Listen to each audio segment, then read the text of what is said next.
नमस्कार. खूप दिवसांनी आपण भेटतोय, पण भेटताना एक खूप वेगळा आनंद मनात आहे.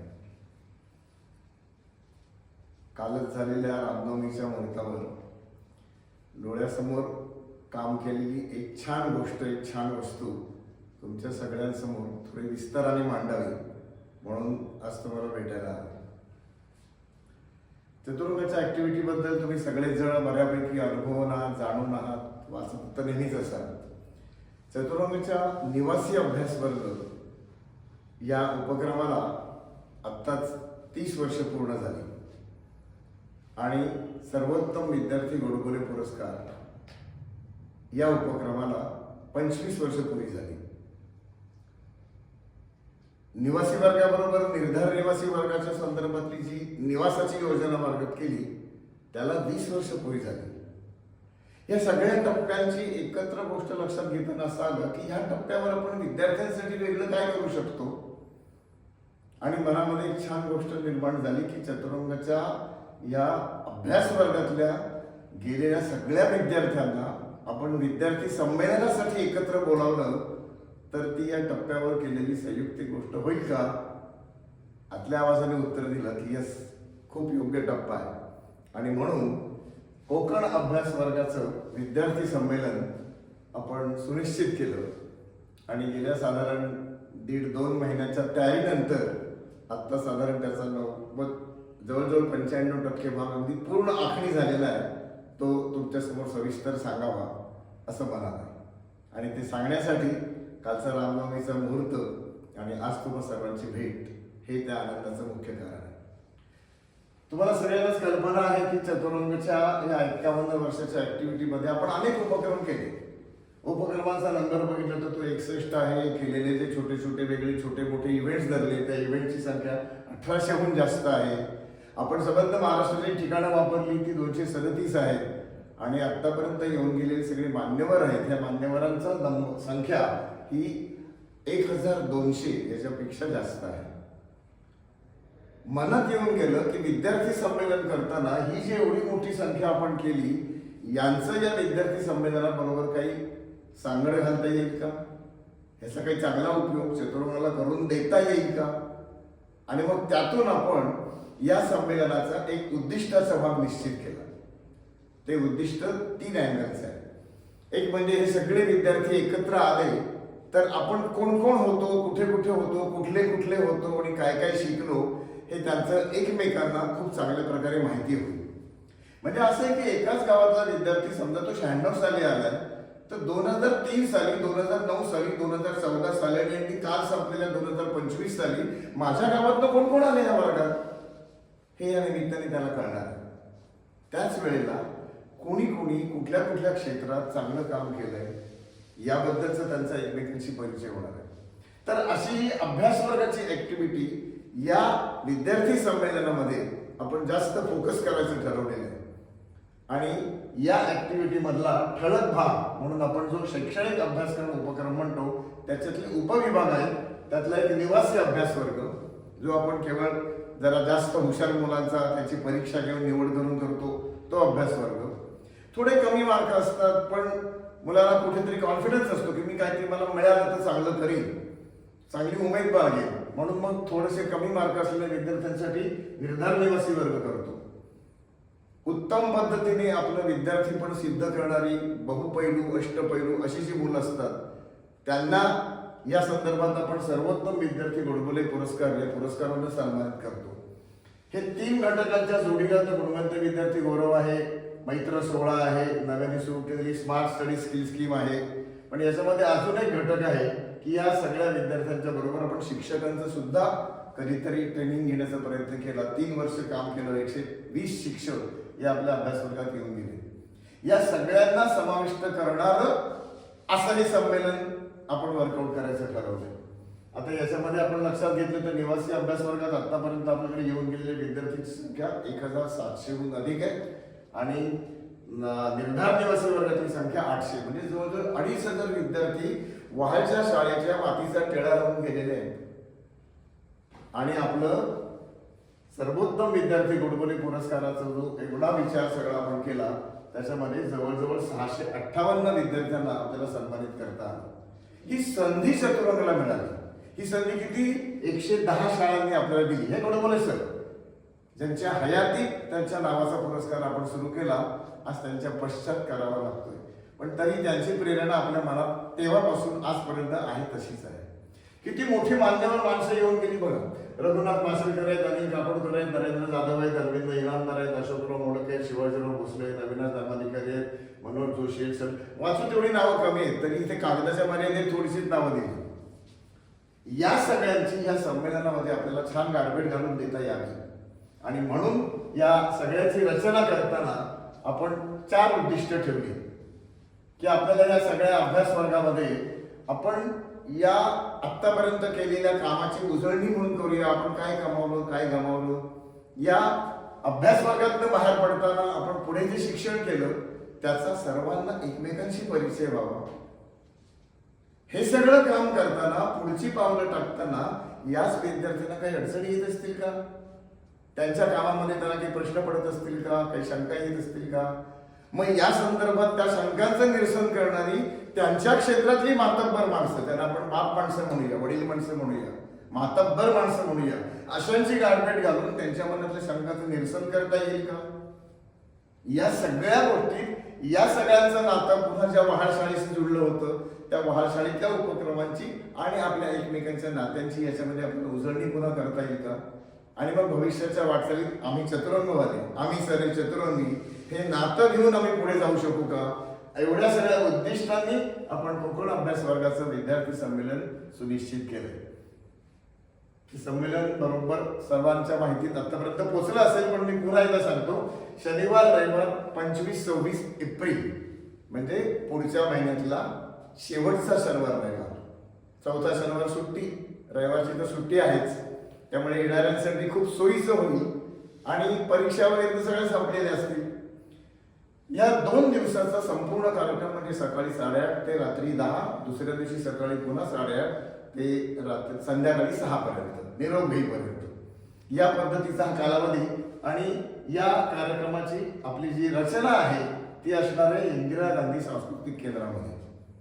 चिपळूण मध्यवर्ती जागा, सगळ्यांना यायला सोयीची, राहायला सोयीची, आपापल्या घरी जायला सोयीची, आणि त्या ठिकाणी सांस्कृतिक केंद्रासारखी सुंदर वास्तू असल्यामुळे अशा वास्तूमध्ये आपल्याला 2 दिवस पूर्णपणे या सगळ्या कार्यक्रमाची योजना करता येणार आहे. त्याच्यामध्ये आपण काही भाग थोडासा वहाळ शाळेशी जोडलाय, काही भाग युनायटेड इंग्लिश स्कूलशी जोडलाय. म्हणजे चिपळूण हे मध्यवर्ती जागा धरून आपण या सगळ्याची रचना केलेली आहे.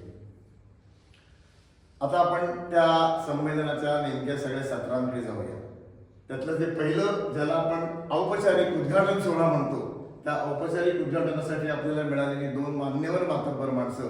एक प्रमुख उद्घाटक म्हणून अविनाश धर्माधिकारी, आपण गेली कित्येक वर्ष हे नाव ऐकतोय. चाणक्य मंडळाचे प्रमुख जसे आहेत तसे चतुरंगच्या परिवारात निगडीत असलेले 3 दशकाहून अधिक काळ चतुरंगशी दोस्ताना असलेले, चतुरंगला सतत पाठिंबा आणि प्रेरणा देणारं असे बुद्धिमान व्यक्तिमत्व जे या संमेलनाचं उद्घाटन करणार आहे. पावणे 1 तासाचं मोठं भाषण आपल्याला ऐकायला मिळेल. खूप मोठी पर्वणी आहे. या संमेलनाला संमेलनाध्यक्ष म्हणून लाभले ते तेवढाच एक मोठा विद्वान माणूस, डॉक्टर भूषण पटवर्धन, UGCचे पूर्वाध्यक्ष, उपाध्यक्ष. तो माणूस सध्या पुणे युनिव्हर्सिटीत आहे, प्रचंड बिझी आहे. पण आपण जेव्हा त्याला म्हटलं की सर संमेलनाध्यक्ष म्हणून तुम्ही यायचं, पहिल्या तासापासून शेवटच्या दुसऱ्या दिवशीच्या संध्याकाळच्या तासापर्यंत सगळ्या गोष्टी पाहायच्या आणि ह्यातनं आमचं काय बरं झालं, काय चूक झालं, अधिक काय सुधारायला हवं, या सगळ्याचं समापन, समालोचन, समीक्षण जे काही तुमच्या अँगलनी ते तुम्ही आम्हाला ऐकवायचं. संमेलनाध्यक्ष या नात्याने माणूस भला आहे, खूप पटकन हो म्हटलं. चतुरंगच्या प्रेमामुळे अशी माणसं आपल्याला मिळतात. या 2 माणसांच्या सहभागानं आपलं उद्घाटन होईल. त्याच्या पुढच्या सत्रामध्ये आपण जाणार आहोत एक खूप मोठ्या शास्त्रज्ञाकडे. भारताची ॲसेट म्हणून ज्यांच्या काही व्यक्तींचा उल्लेख करता येईल त्यातलं एक मोठं नाव आहे डॉक्टर अनिल काकोडकर, ज्येष्ठ अणुशास्त्रज्ञ. पोखरणला जी अणुचाचणी झाली त्या अणुचाचणीच्या संबंध रचनेमध्ये जी काही मान्यवरांची, मोठ्या अधिकाऱ्यांची टीम होती त्यातले एक अधिकारी माणूस. आपण त्यांच्यासाठी विषय घेतला एक वेगळाच, धोरण, त्या संदर्भातला विचार, दिशा आणि आखणी. ही संकल्पना अशी आहे की कुठलाही एखादा विषय आपण जेव्हा समोर घेतो आणि मनासमोर धोरण आखतो की बाबा आम्हाला एक उद्या औषधाचा कारखाना काढायचा आहे. मग औषधाचा कारखाना काढायचा असेल तर आम्ही विचार कसा करतो, कुठल्या कुठल्या गोष्टींचा विचार मनात आणतो आणि औषधाच्या कारखान्याचं आपल्या डोळ्यासमोरचं चित्र हळूहळू साकारत देतो. मग त्या सगळ्या गोष्टींचा विचार करताना आपली दिशा चुकत नाही ना, ही दिशा वर्ज्य आहे, ही दिशा बरोबर आहे. या गोष्टींच्या संदर्भात आपण विचार करत जातो आणि मग पुढच्या आखणीचाही आपण मनात विचार करतो. ती आखणी योग्य दिशेने व्हायला हवी. त्या आखणी कुठली पथ्य पाळायची, कुठली कुपथ्य सांभाळायची, या सगळ्याचे विचार. म्हणजे थोडक्यात ही रचना कुठल्याही गोष्टीला ऍप्लिकेबल आहे. आपण त्याला म्हटलं की तुमचा हा जो विषय आहे यालाच एक ऍप्लिकेबल होतो ते आम्हाला ऐकवा. त्या निमित्तानं आम्हाला ज्ञान नसलेलं त्यातलं बरंच काही ज्ञान मिळेल, माहिती होईल. आणि एकूणच कुठल्याही कामासाठी धोरणाचा विचार करताना तो कशा कशा पद्धतीने पुढे न्यायचा असतो याची शिदोरी आमच्या पदरात बांधून द्या. सर हो म्हणाले आणि या निमित्तानं फक्त ते म्हणाले मी भाषण नाही करणार, मला असं बोलायला आवडेल.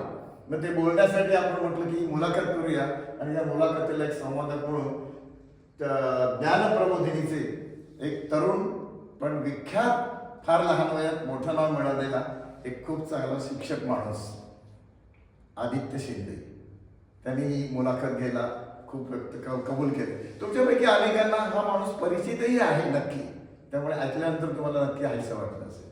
याच्या पुढचं सत्र म्हणून आपण जो विचार केलाय तो अजून वेगळ्या प्रकारचा आहे. ओळखला त्याला या न्यायमूर्ती मृदुला भाटकर, अर्थात निवृत्त आहे, पण चतुरंगाशीच खूप चांगला संपर्क आहे. अगदी अलीकडे मध्ये साधारणपणे एक महिनाभराच्या आधी लोकसत्तामध्ये पुरवणीमध्ये एक सुंदर लेख होता मृदुलाताईंचा. त्या लेखाचं शीर्षक होतं दिल दिल प्यार प्यार. शीर्षकावरून तुम्हाला कळलं असेल नेमका लेख कुठे जाणारा आहे. होय, त्यांनी प्रेमाचीच दिशा पकडली होती आणि बरोबर ते प्रेम कुठल्या वयोगटाचं तर साधारण 20 पासून 40-45 म्हणजे परिपक्वता येईपर्यंतच. आणि ह्याच वयोगटात नेमकं काय घडतं, साधारण घडतं ते असं तरुणपणात एक घसरणारं असतं, एक सावरणारं असतं. घसरणारं म्हणजे त्यांचं म्हणणं की त्या लेखात त्यांनी लिहिलंय की हळूहळू प्रेमातनं झालेल्या विवाहांचं घटस्फोटाचं प्रमाण पूर्वी कधीतरी 25% होतं, मग ते 40, मग ते 60-70, मग ते 80, आता 90 पर्यंत जायला लागलं. हे का घसरतं एवढं खाली, कुठे आपलं चुकतं हे विचार आपण करतो का? मग जर सावरणारा नसेल तरुण पण कुठला आहे तर कसा विचार करायला पाहिजे, कुठल्या दिशेने जायला पाहिजे. आपण जेव्हा त्यांनी ना खूप स्पष्टपणे मांडलंय मित्रांनो, त्याने असं म्हटलंय आपण प्रेमात पडतो म्हणजे सर्वसाधारणपणे निसर्ग नियमानुसार, मनुष्य नेचरनुसार आपण पहिलं प्रेम ही शारीरिक आकर्षणातून निर्माण होतो, बऱ्याच अंशी, 100% नाही. पण ते जर मान्य केलं आणि खरं असेल ते, त्यातनं पुढे गेल्यानंतर आपण पुढची पावलं टाकतो का टाकत नाही. एका विशिष्ट काळापर्यंत ते तरुणपण आपण चांगल्या अर्थाने अनुभवलं, त्याचे आनंद घेतले की पुढे आपण जवळ घेतलेल्या माणसाच्या बद्दलचे अधिकचे विचार, वेगळे विचार, चांगले विचार करतो का? त्या माणसाच्या गुणांचं आपण काही आपल्या मनामध्ये मूल्यमापन करतो की नाही? आपण त्याच्या संदर्भातली त्याची जी काही गुणवत्ता आहे त्याच्यातनं तुझ्या गोष्टी अचीव्ह करतोय, त्यातलं किती थोरपण आहे, त्यातले किती लोकांच्या दृष्टिकोनातून मोठ्या मोठ्या गोष्टी हा माझा माणूस देतोय, एवढेच विचार आपण करतो की मला भौतिक अर्थानं किती श्रीमंती मिळेल, मला कोणती सुख मिळतील, एवढ्याच विचार संकुचित करतो. कदाचित आपण तो करत असू म्हणून मग ते घसरणार असतं, पण त्याच्या पल्याड आपण गेलो की नाही हा माणूस किती छान आहे. वैसे वर्षात ती स्त्री असू शकते आणि पुरुष विचार करताना चुकत असेल. या सगळ्याचा उहापोह मृदुलाताईंनी खूप छान त्या लेखात केला होता. आपण त्यांना म्हटलं की ह्या विषयावर माणसं बोलत नाही, हा आयुष्यातला खूप महत्वाचा टप्पा असतो. खरं तर पालकांनी बोलायला पाहिजे, पण पालक बिचारे दडपणाखाली आपल्या मुलाच्या याच्याखाली तोंडाला चिकटपट्टी लावून बसतात. शाळेत शिक्षकांनी बोलायला पाहिजे, पण शाळेच्या संदर्भातली ज्या काही नवीन आलेल्या अडसरची बंधनं आहेत त्या अडसर शिक्षकांना बोलू देत नाही. म्हणजे बोलायची तर गरज आहे, सांगायची आवश्यक नाही, पण सांगत कोणी नाही. मॅडम तुम्ही खूप बोल्डली हा सगळा विषय पेपरात मांडलाय, हा तोंडाने बोलायचं तुम्हाला येऊन सांगायला, धाडस करायला आवडेल का? एका क्षणात म्हणाल्या आवडेल, कारण त्या न्यायमूर्ती होत्या म्हणजे आजही निवृत्त असतील पण वृत्तीने आणि कामाने न्यायमूर्तीच आहे. आवडेल म्हटलं कुठल्या वळी कुठे? मी म्हटलं हाच समोर दिसतोय तो. ज्यांच्यासाठी आपण हे सगळं करतोय. मग मी आपल्या सगळ्या संमेलनाची कल्पना त्यांना सांगितली आणि साधारण 20-22 ते 40-42 पर्यंतचा, कारण मधल्या काळात तुम्ही विद्यार्थी 4चे 4 2चे 4 झाले असतील, 2 बालबच्चांचे आई वडील झालेला असं आपल्या क्षेत्रात मोठी भरारी घेतली असेल. नेमका वयोगट जो त्यांनी चिमटीत पकडलाय त्या लेखासाठी आज तोच विषय घेऊन आपल्या सगळ्यांसमोर, मग त्यातली तुमच्यापैकी काही पालक आहेत, तुमच्यातलेच काही शिक्षक आहेत, तुमच्यातले चतुर्वेदचे कार्यकर्ते आहेत आणि तुमच्यातलेच विद्यार्थी आहेत, त्यांच्यासाठी एक अतिशय वेगळा अनोखा विषय या संमेलनाच्या निमित्तानं चर्चेमध्ये सगळ्यांसमोर येणार आहे. त्याच्या पुढच्या सत्रामध्ये आपण जाणार आहोत ते आठवणीकडे. आपण या अभ्यास वर्गातले विद्यार्थी तुमच्यापैकी बरेच असतील, तुमच्यातले पालक असतील की तुमचं मूल गेलेलं असेल वर्गात. वर्गातल्या आठवणीतला अभ्यास आहे हा त्या काळाबरोबर थोडासा आड होतो, म्हणजे सिलेबस वगैरे जे आपण काय म्हणतो ते सगळं लक्षात काय राहतं, तिथे जेवण काय होतं, तिथे गाणी कशी म्हटली, तिथे खेळ काय केले, तिथे मजा काय काय केली, या सगळ्याचा विचार आपण करत असतो. आणि मनामध्ये रुजलेल्या गोष्टी ज्या असतात ना, पाण्यातल्या लवाळ्यामध्ये दिसतं, ते आपल्याला दिसतं खाली उरलेलं शेवाळं घट्ट धरून असतं दगडाला, तसे तुमच्या मनातल्या आठवणीचे हे टप्पे असतील. तर ह्या टप्प्याचा सुद्धा आनंद आपण या पद्धतीत घ्यायचा विचार हा या वर्गाच्या संदर्भाने वर्कआउट केलेला आहे. आता असं मनात आपल्या होतं की तुम्ही सगळ्यांनी एकत्र खानपान केलं, तुम्ही मैदानातले खेळ खेळलात, तुम्ही स्किट्स केली, तुम्ही छानपैकी काही गाणी म्हटली, तुम्ही गाण्याच्या भेंड्यासारख्या गोष्टी खेळलात, एकमेकांबरोबर खूप गप्पा मस्ती धमाल दंगा मस्ती करतात ती सगळी केली असेल. हे सगळं जिथे केलं तिथेच जाऊन करायचं, हे सगळं चतुर्मुखांनी मनात ठरवलं. त्यामुळे वहाळमध्ये जायचं. पण जसा जसा आम्हाला याचा रिस्पॉन्स येत गेला आणि मग लक्षात आलं ही संख्या 100 झाली, 150 झाली, 200 झाली, 250 झाली, उद्या 300च्या घरात सुद्धा पोहोचेल. म्हणजे 300 मुलांना बसेस करून चिपळूण मधून सांस्कृतिक केंद्रापासून वहाळपर्यंत घेऊन जायचं, तिथे 2-3 तास धमाल करायची आणि परत घेऊन यायचं. जे नाही म्हटलं तरी 8-9 बसेस कराव्या लागतील. या 8-9 बसेस भरणार, तिथे नेणार, जाताना आजच्या बाब्या रुमाल घेतलास का, वॉटर बॅग घेतलीस का, हे सगळं करण्याच्या चर्चेत आपला तिथला वेळ प्रवासाचा तास 1.5 तास, येतानाच्या प्रवासाचा तास 1.5 तास, 3 तास झाले. संमेलनाच्या 2 दिवसाच्या कॉम्पॅक्ट काळात आपण एवढे 3 तास व्यर्थ घालू शकू का? थोडं अवघड वाटतं ते, थोडं अवघड वाटलं. म्हणजे त्याच्यामध्ये भावनिक मुद्दा आपला नक्की आहे की आपण त्या भावनिक वहालमध्ये गेलो की तो सगळा फील घेणार आहोत.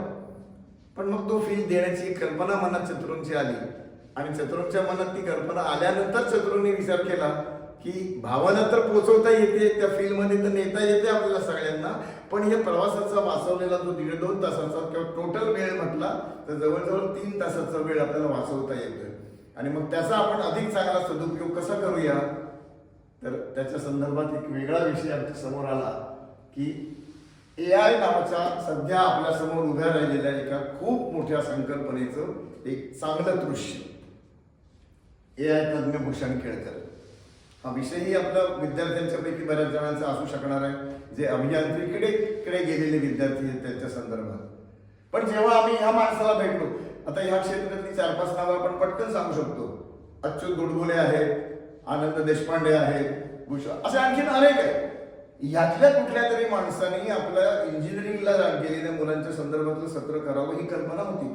पण भूषणजी स्वतःहून पटकन म्हणता आले, तुम्ही असं का समजता की AI हे फक्त इंजिनिअरिंगशीच निगडीत आहे?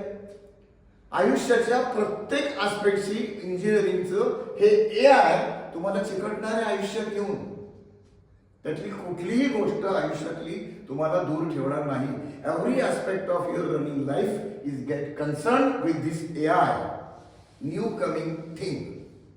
आणि मग त्याची दृश्यता काय आहे आणि आज आपल्याला माहित नसलेली अदृश्यता काय आहे, त्यांचं म्हणणं मला हे सगळ्यांसाठी उलगडून सांगायला आवडेल. आणि म्हणून मग हा जो प्रवासाचा आपण वाचवलेला वेळ आहे, त्या वेळामध्ये आपल्याला त्यांचं हे सत्र वर्कआउट करायची संधी मिळाली. थोडासा मनाचा हिरमोड झाला की वाळला जाता येत नाही, पण असं सत्र सगळ्यांच्या पदरात पडणार आहे ही एक मोठी उपलब्धी या निमित्तानं चतुरंग म्हणून आमच्या सगळ्यांच्या समाधानात आहे. मला असं वाटतं की तुमच्यापैकी येणारे जे विद्यार्थी आहेत त्या विद्यार्थ्यांना सुरुवातीला थोडंसं वाटेल, पण जेव्हा हे असं काहीतरी त्याच्या बदल्यात मिळणार आहे याचं समाधान तुमच्या पदरात पडावं. त्याचबरोबर अजून एक गोष्ट, आमच्या योजनेमध्ये 17 सत्र आत्ताच लक्षात आले, 17 सत्र दुसरा दिवस अजून यायचं आहे. ही सगळी सत्र होतात, पण तुम्हाला सगळ्यांना एकत्र केल्यानंतर तुमच्या आपसात अशा घट्ट भेटीगाठी व्हायला हव्यात ना. तुम्ही एकमेकाशी बोलायला हवं, एकमेकाचे परिचय करून घ्यायला हवे. तुम्हाला कुठेतरी समोर एकत्र आल्याचं एक चांगलं गाठोड अनुभवाचं बरोबर घेऊन जाता यायला हवं. मग सत्रामधलं सत्र केल्यानंतर हे तुम्हाला कधी करता येणार आहे?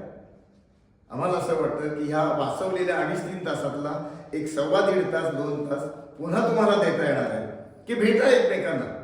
तुमच्या हातात काहीतरी संदर्भ दिलेला असेल, मी आता नाही तपशील सांगत त्याचा, पण त्या संदर्भाच्या आधारावरती तुम्ही शेतकीवाले एकत्र येऊ शकता, तुम्ही औषधवाले एकत्र येऊ शकता, तुम्ही उद्या डॉक्टर होणारे एकत्र येऊ शकता. एखाद्या डॉक्टरला वाटू शकतं, अरे माझ्या वडिलांचा सपोर्ट आहे, माझ्या पालकांचा, मी मोठं हॉस्पिटल काढणार आहे, पण मला एक उत्तम नेत्रतज्ञ पण हवा आहे, मला उद्या एक उत्तम ब्लड ग्रुपमध्ये छान काम करणारा माणूस हवा आहे, मला एक ऑर्थोपेडिक हवा आहे, मला एक हार्ट स्पेशालिस्ट हवा आहे. या यादीत तुम्ही शोधू शकणार आहात माझ्या कोकणातले, माझ्या आसपासचे, माझ्या गावातले, माझ्या महाशाळेमधनं पुढे आलेले कोण कोण आहेत हे त्यांना तुम्ही शोधू शकणार आहात. आणि या शोध घेण्यासाठी तुम्हाला हा प्रवासाचा वाचवलेला जो वेळ म्हणतो ना, तो इथे तुम्हाला वापरता येणार आहे. आता इथे कदाचित तुम्ही मान्य कराल की हे थोडंसं जे कमी आनंदाचं उदाहरण होतं ते इथे अधिक उफाळून येऊ शकणार आहे. तर असं हे सत्र त्या दिवशी रात्री होणार आहे.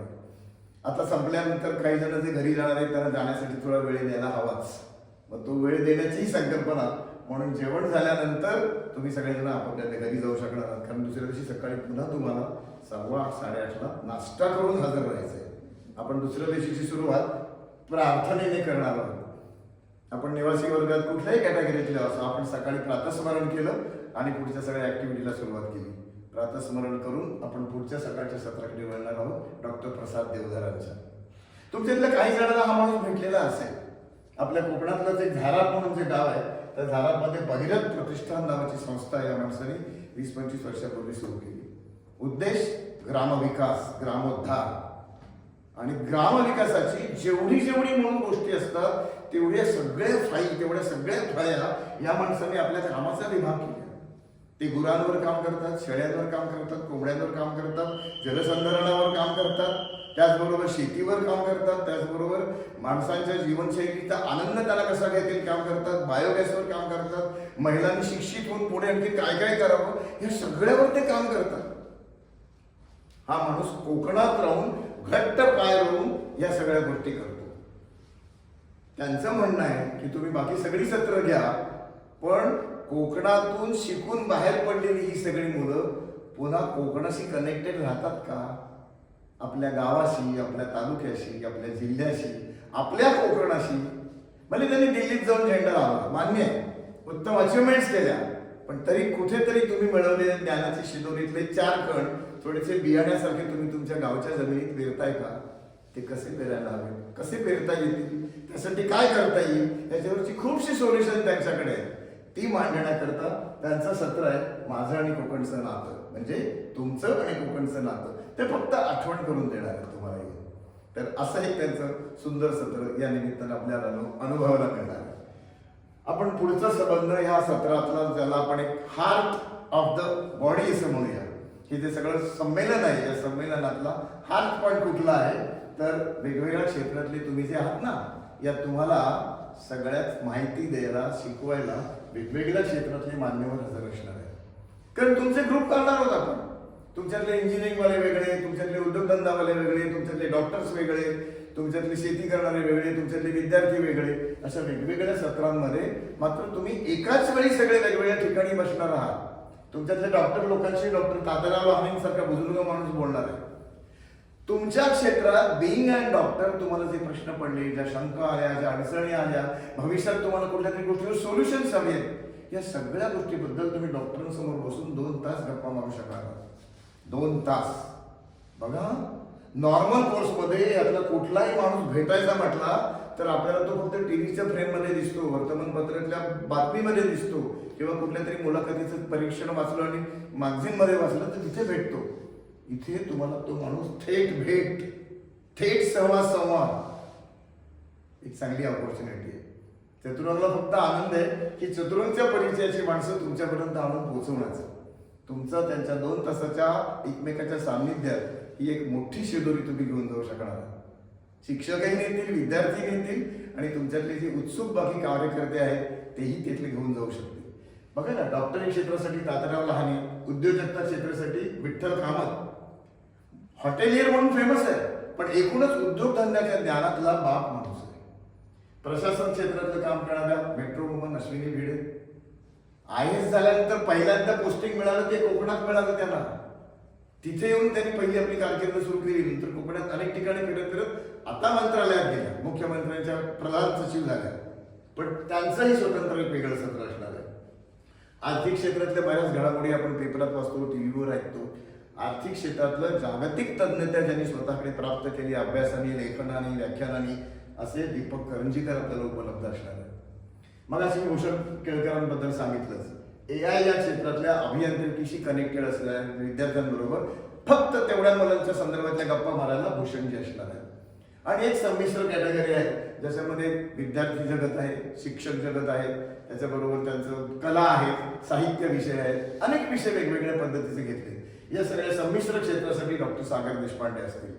आता याच्यात नसलेलं अजून कदाचित मी मगाशी म्हटलं ना 90% काम झालंय, अजून 5% आम्हाला शिक्षकांची संख्या असं लक्षात येते की जवळजवळ 50, 60, 70 शिक्षक पण येत आहेत. ते शिक्षक म्हणले आम्हाला का संधी नाही, आम्ही पण विद्यार्थीच आहोत, एकेकाळी होतो चतुरंगच्या वर्गात विद्यार्थी म्हणून आलो होतो. मग शिक्षकांना सुद्धा आपण याच्यामध्ये कव्हर केल्यानंतर शिक्षकांचा जवळजवळ 60-70 जणांचा ग्रुप असेल, त्यांच्यासाठी सुद्धा कोणीतरी शिक्षकी पेशाला दिशा देणारा माणूस त्याच्यामध्ये उपलब्ध असणार आहे. तर असं हे सत्र जवळजवळ 2 तास, 2.5 तास, इथे तर प्रत्यक्ष 2.5-3 तासाचं आपण वर्कआउट केलेलं आहे. एवढी मोठी संधी आपल्याला चतुरंगला देता येते, याचा तुमच्यापेक्षा आनंद चतुरंगला जास्त आहे. आपण पुढल्या सत्राकडे जाऊया. व्यक्तिगत पातळीवर आपण अनेक गोष्टीचं व्यवस्थापन करत असतो. मग कदाचित ते मी माझ्या दवाखान्याचं करेन, कदाचित ते मी शिक्षक असेल तर मी 10वीला संबंध वर्षभर वर्ग शिक्षक म्हणून शिकवणार आहे. म्हणजे या व्यवस्थापनाच्या मागचं तंत्र कसं असतं, कुठली गोष्ट मला विसरत घ्यावी लागते, त्याच्या मागचा मंत्र मला अंमलात आणायचा असेल तर मला कुठल्या गोष्टी करायला लागतील. तर कुठल्याही गोष्टीचं व्यवस्थापन तंत्र हे कसं असतं, कसं असायला हवं, कसं असू नये, आणि ते इम्प्लिमेंट करताना मंत्र कसा वापरायचा, यातली जी इंगित आहे ती सांगायला आपल्याला या आता त्या मेट्रो वुमन म्हणून फेमस आहे, परंतु मुळातच अशा अधिकारी पदात गेल्यानंतर जेव्हा त्या व्यवस्थापनाचा विचार करण्यातली एक मास्टरी त्यांच्यात येते, ती मास्टरी असलेल्या मॅडम आपल्याला या पद्धतीचं ज्ञान या विषयाच्या संदर्भाने देणार आहे. अर्थात हे सगळ्यांना उपयोगी पडणार आहे. फक्त मग त्या गोष्टी पुन्हा थोड्याशा मुलाखतींना अधिक चांगल्या उलगडल्या जातात. म्हणून डॉक्टर सागरला आपण म्हटलंय की सर तुम्ही यांची मुलाखत घ्या, म्हणजे नेमका प्रश्न चिमटीत पकडून नेमकं उत्तर पदरात पडलं की पुढल्या प्रश्नाकडे आपण पटकन गेलो. अशा पद्धतीनं आपल्याला या व्यवस्थापन तंत्राबद्दल एक चांगला अभ्यास आणि चांगला विषय मिळणार आहे. आणि इतक्या सगळ्या सत्रांच्या नंतर आपण समारोपाकडे वळणार आहोत दुसऱ्या दिवशी संध्याकाळी. समारोपाला मी जसं म्हटलं की ही सगळी सत्र हे जे काही 2 दिवसात आपण करू, सगळ्या उड्या मारू, या सगळ्या तळस्थ अँगलने बघणारे डॉक्टर भूषण पटवर्धन सर, हे तुम्ही सगळं केलं ते नेमकं काय होतं, त्याचं उद्या भविष्यात काय करता येणार आहे, तुम्हाला त्याचा उपयोग किती आहे, त्यातलं नादुरुस्त असणार किती आहे, या सगळ्याचा सार एक चांगल्या अर्थानं आपल्यासमोर अध्यक्षीय भाषण या गोष्टीतनं ते आपल्यासमोर मांडतील. विद्यार्थी जगतासाठी म्हणून त्यातले जे काही नेमके कण निवडलेले असतील ते विद्यार्थी जगताचा उत्तम पालक, उत्तम शिक्षक असलेला आदित्य शिंदे आपल्यासमोर बीजभाषण रूपाने मांडतील. आता हे सगळं चतुरंग जेव्हा करत येते ना, तेव्हा चतुरंगला ही सगळी कामं आपण केली, चतुरंगने केली असं कधीच वाटत नाही. ती सतत कोण ना कोणतरी करण्यासाठी खूप मोठा आधार देत असतं. तो मागचा झाकलेला रंगवल्यानंतर आड गेलेला पिलर दिसत नसतो, पण कित्येक खांब, कित्येक आधारस्तंभ असे उभे असतात की ज्याच्या आधारावर आपण या सगळ्या वेगवेगळ्या गोष्टी मगाशी ती दाखवले ना तशा गोष्टी करत असतो. मग या आधारस्तंभांचं कृतज्ञ असणं ही चतुरंगची आद्य कर्तव्याची गोष्ट आहे. आणि म्हणून त्या मनातली जी कर्तव्याच्या संदर्भातली आपल्याला मिळालेली पूर्तता आहे त्याच्या प्रति ऋणभावना व्यक्त करणारी कृतज्ञता सन्मान नावाची एक गोष्ट चतुरंग योजनेत आहे की या सगळ्या गोष्टी उभ्या करण्यासाठी प्रातिनिधिक रूपाने, कारण तसा विचार केला तर आम्हाला जवळजवळ 12, 15, 18, 20 नावं सापडत गेली, पण मग प्रातिनिधिक रूपाने त्यातल्या 5 व्यक्तींचा सन्मान या थोर माणसांच्या हस्ते करायची संधी चतुरंगला मिळणार आहे आणि आम्ही ती घेणार आहोत. अर्थात ते आपण सगळे मिळून घेणार आहोत. तुमच्या सहभागाने आपण ती संधी छानपैकी फुलवणार आहोत. ही एवढी सगळी माणसं एकत्र येऊन हे कोकण अभ्यास वर्गाचं विद्यार्थी संमेलन साधणार आहे. आणि याच्यामध्ये अपेक्षा आहे की आपल्यातल्या संबंधित असलेल्या मॅक्झिमम जणांनी या अनेक अंगाने छानपैकी फोडणाऱ्या संमेलनामध्ये सहभागी व्हायचं आहे. तुम्ही विद्यार्थी असाल, तुम्ही शिक्षक असाल, तुम्ही विद्यार्थ्यांचे पालक असाल, तुम्ही चतुरंगाला खूप चांगला पाठिंबा देणारे समाजातले बुजुर्ग थोर माणसं असाल, तुम्ही विद्यार्थ्यांचे पालक असाल, चतुरंगाचे चाहते असाल, कुठल्या ना कुठल्या भूमिकेतून तुम्ही या संमेलनाला आपले सहभाग ठेवायचा ही चतुरंगला अशी अपेक्षा आहे. आम्हाला येणाऱ्या प्रतिसादातनं कळतंय की यस, विद्यार्थी उपसंख्येने येत आहेत. आम्ही 2-3 योजना केल्या ह्याच्यातल्या. या 2-3 योजनांमध्ये चतुरंगाच्या अभ्यास वर्गातनं गेलेल्या विद्यार्थ्यांसोबत स्थानिक पातळीवरच्या विद्यार्थ्यांना थोडंसं सहभागी करून घेता येईल का, आम्ही तोही प्रयत्न करतोय. साधारण बाजूच्या जागी वेगवेगळ्या 10-12 शाळा कॉलेजेस आहेत, त्यातल्या अगदी निवडक एका शाळेतून 10 किंवा 5 मुलं जी शाळेला वाटतात आणि ज्यांना खरंच वाटतं ही उपयुक्त आहे.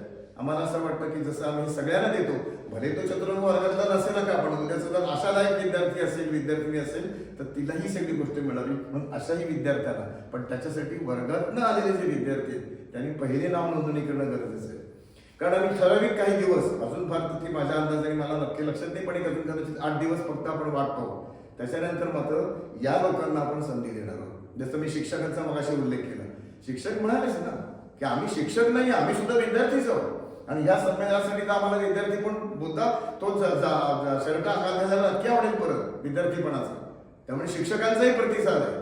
पण मग ते चतुरंगाच्या निवासी वर्गातले शिक्षक, चतुरंगाच्या निर्धार वर्गातले शिक्षक, चतुरंगाच्या शिक्षक प्रेरणा जागृती वर्गात शिकायला आलेले शिक्षक, या सगळ्यांनी जर पहिले लवकर नाव नोंदणी केली तर मग अन्य उत्सुक शिक्षकांना आम्हाला संधी नंतर देता येईल. त्यामुळे पहिली संधी तुम्ही सर्वांनी घ्यायची, ज्याचा तुमचा कन्सर्न चतुरंग म्हणून आलेला आहे. त्यामुळे त्या शिक्षक मंडळींना सुद्धा माझं आवाहन आहे, विद्यार्थ्यांना तर आहेच आहे की लवकरात लवकर तुमची नाव नोंदणी करा. त्याच्यातला संदर्भ म्हणून तुम्हाला जे संबंधित ओळखीचे कार्यकर्ते आहेत त्यांच्यापर्यंत संपर्क करा. तुमच्यापर्यंत अधिक माहिती जी काही मिळवायची असेल ती त्या संपर्कात मिळवा आणि लवकरात लवकर या संमेलनात, कारण हे गर्दीचं संमेलन म्हणून करायचं नाहीये, हे एक वेगळ्या अर्थानं काहीतरी ज्यांना खूप मिळवायचंय आणि चतुरंगला अनेकांना भरपूर काही द्यायचंय, या वृत्तीच्या आदानप्रदानाचं हे संमेलन आहे. आणि त्याच्यासाठी तुमच्या सगळ्यांचा सहभाग मिळणं ही चतुरंगाची अपेक्षा आहे. मला खात्री आहे तुम्ही ती पुरी कराल, कारण एवढा मोठा ऐवज जेव्हा चतुरंगाच्या माध्यमातून कोकणामध्ये येणार आहे, या ऐवजाचा लाभ, या ऐवजाचा प्रसाद तुमच्यापैकी प्रत्येकाच्या हातावर पडावा ही चतुरंगची मनापासूनची इच्छा आहे. प्रतिसाद द्याल ना? धन्यवाद.